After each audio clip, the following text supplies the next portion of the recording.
السلام علیکم۔ آج جمعہ ہے، جنوری کی 7 تاریخ۔ پاکستان میں سر شام کے 7، بھارت میں 7:30، اور یہاں ہمارے اسٹوڈیوز کی گھڑیوں میں صبح کے 9 بج رہے ہیں۔ وائس آف امریکہ واشنگٹن کی اردو سروس سے میں ہوں خالد حمید، خبروں کے ایک بلٹن کے ساتھ۔ امریکی صدر جو بائیڈن نے کہا ہے کہ انتخابات میں جب عوام اپنا فیصلہ سنا دیں تو پھر ہار ہو یا جیت، دونوں صورتوں میں ووٹر کا فیصلہ قبول کرنا ہی جمہوریت ہے، اور یہی امریکی جمہوریت کی مشترکہ میراث، روایت، اصول اور ہماری تاریخ رہی ہے۔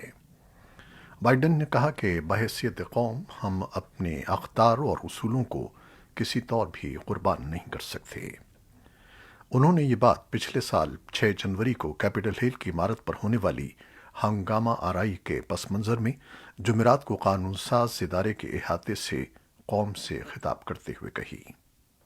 صدر بائیڈن نے ایوان نمائندگان اور سینٹ کی عمارتوں پر دھاوا بولنے کی مذمت کی۔ یہ واقعہ اس وقت رونما ہوا جب وہاں سن 2020 کے صدارتی انتخابات کے نتائج کی توثیق کا عمل جاری تھا۔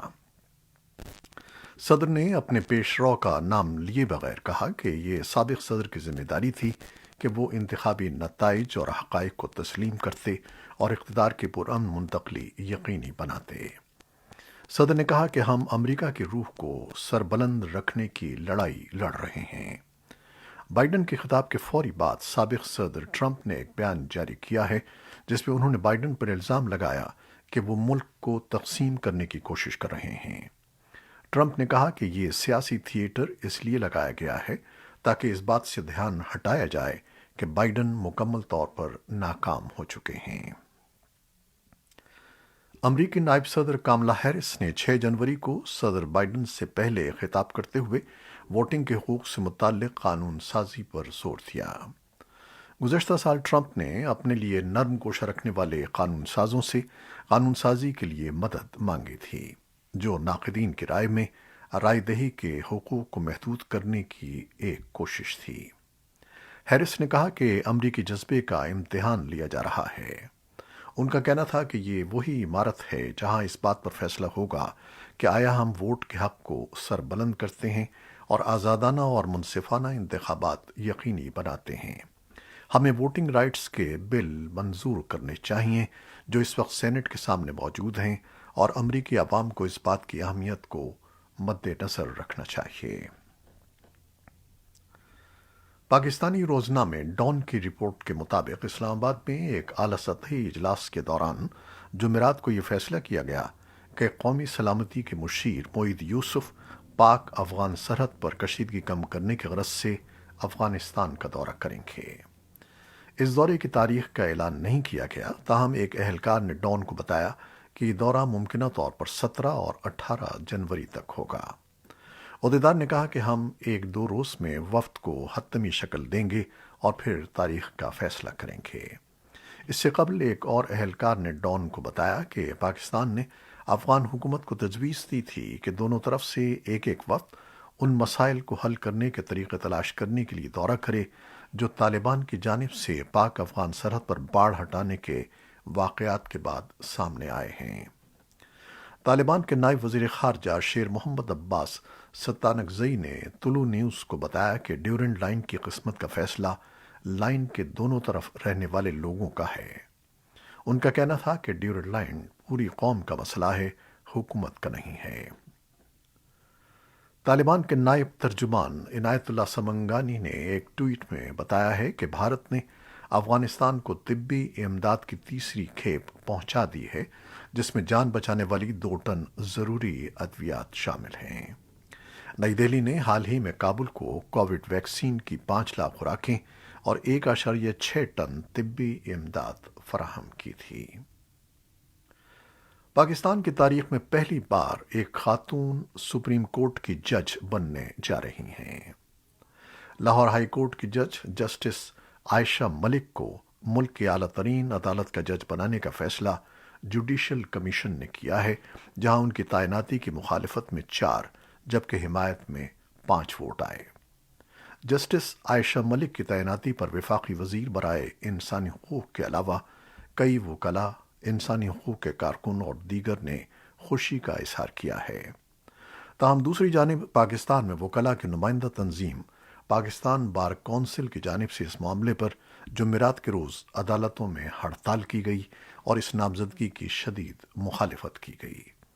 بار کونسل کا کہنا تھا کہ یہ تعیناتی سینیارٹی کے اصول کے خلاف ہے، جس کے تحت جوڈیشل کمیشن میں موجود ججز کسی بھی پسندیدہ شخصیت کو بغیر کسی اصول کے جج لگا سکتے ہیں اور یوں عدلیہ کی آزادی پر حرف آ سکتا ہے۔ اسلام آباد ہائی کورٹ نے توہین عدالت کیس میں رانا شمیم، میر شکیل الرحمان، انصار عباسی اور عامر غوری پر فرد جرم کی کارروائی 20 جنوری تک مؤخر کر دی ہے۔ عدالت میں اٹارنی جنرل کا کہنا تھا کہ ملک میں ایک مخصوص بیانیہ تشکیل دیا جا رہا ہے جس میں اداروں کو نشانہ بنایا جا رہا ہے۔ چیف جسٹس کا کہنا تھا کہ اس خبر کے ذریعے زیر سماعت معاملے پر اثر انداز ہونے کی کوشش کی گئی ہے۔ ملک میں یہ بات معمول بن گئی ہے کہ عدالتوں میں چلتے ہوئے کیسز پر میڈیا ٹرائل کیا جاتا ہے۔ اٹارنی جنرل نے بھی اس معاملے میں صحافیوں پر فرد جرم عائد نہ کرنے اور رانا شمیم کو مرکزی ملزم قرار دیتے ہوئے ان کے خلاف توہین عدالت کی کارروائی شروع کرنے کی استدعا کی۔ تاہم جنگ اور جیو چینل کے چیف ایڈیٹر میر شکیل الرحمان کے خاندان میں کئی افراد کو کورونا ہونے کے باعث ان کی عدم موجودگی پر عدالت نے کیس کی سماعت 20 جنوری تک مؤخر کر دی۔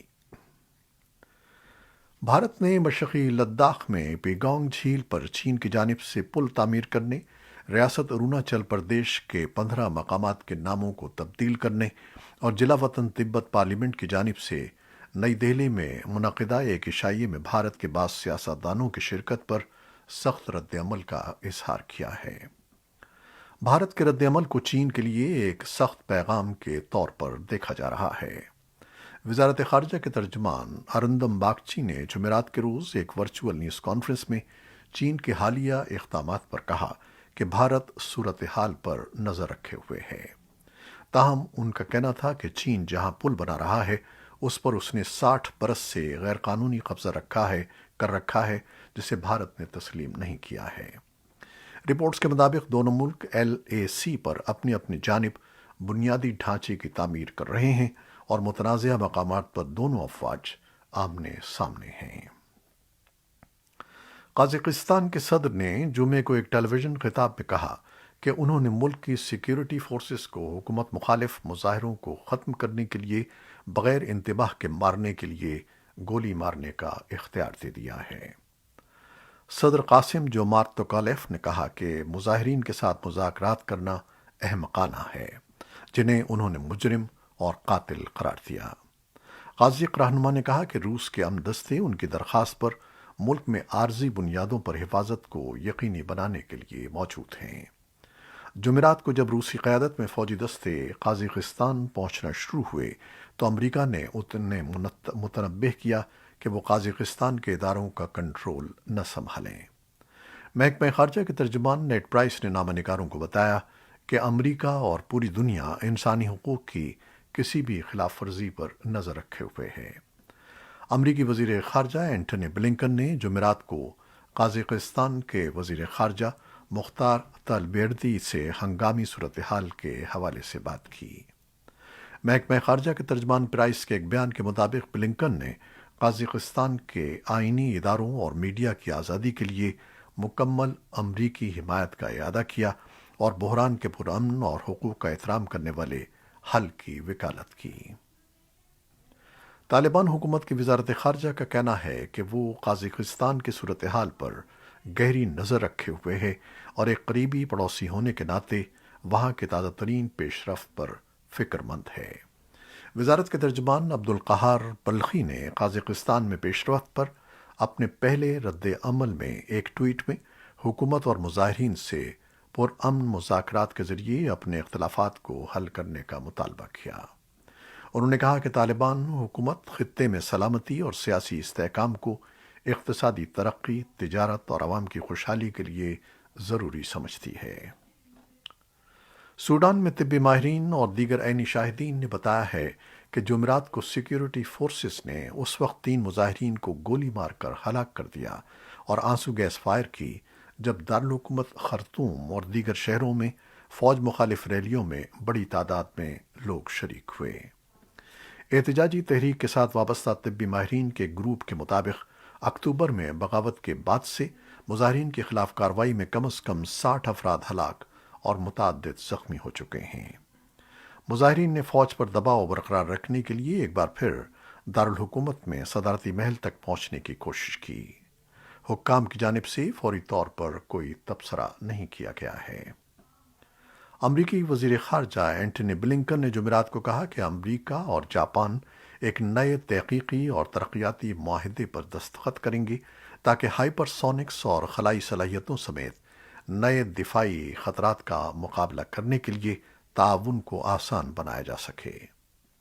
امریکہ اور جاپان کے وزرائے خارجہ اور دفاع کے درمیان ورچوئل ملاقات ہوئی، جس میں تائیوان اور شمالی کوریا کے میزائل خطرات پر کشیدگی میں اضافے کے ساتھ جاپان کے رول پر توجہ مرکوز کرنے کے علاوہ عملی طور پر سیکیورٹی تعلقات کو بڑھانے پر بات چیت ہوئی۔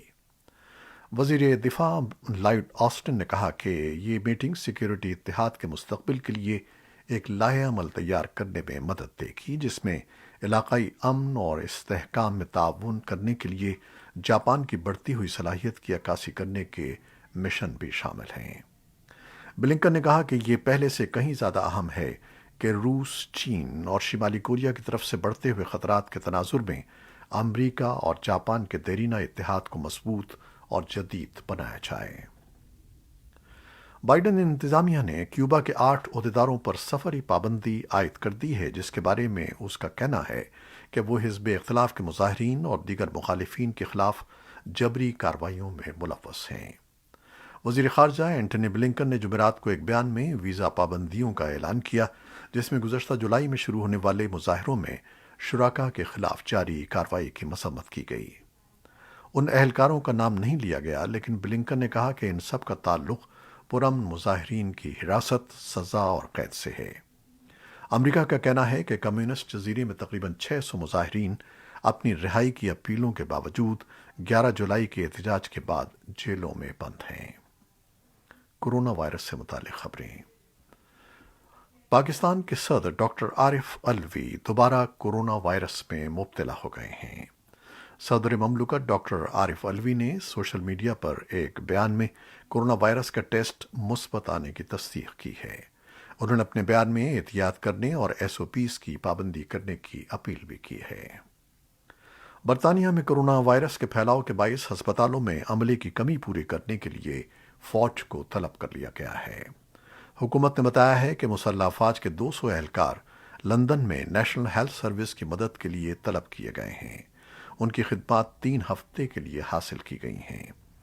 برطانیہ میں اومیکرون ویرینٹ کے کیسز میں اضافے کے باعث کورونا کے پھیلاؤ میں تیزی آ گئی ہے اور گزشتہ ایک ہفتے کے دوران یومیہ 1.5 لاکھ سے زائد کیسز رپورٹ ہو رہے ہیں۔ کورونا وائرس کے اومیکرون ویرینٹ کے پھیلاؤ کے بعد تھائی لینڈ نے قرنطینہ میں رعایت کا پروگرام ٹیسٹ اینڈ گو معطل کر دیا ہے۔ اس کے علاوہ مزید پابندیاں بھی متعارف کرائی جا رہی ہیں۔ ٹیسٹ اینڈ گو پروگرام کے تحت سیاحوں کو صرف کورونا ٹیسٹ کے نتائج آنے تک 1 رات کا قرنطینہ کرنا ہوتا تھا۔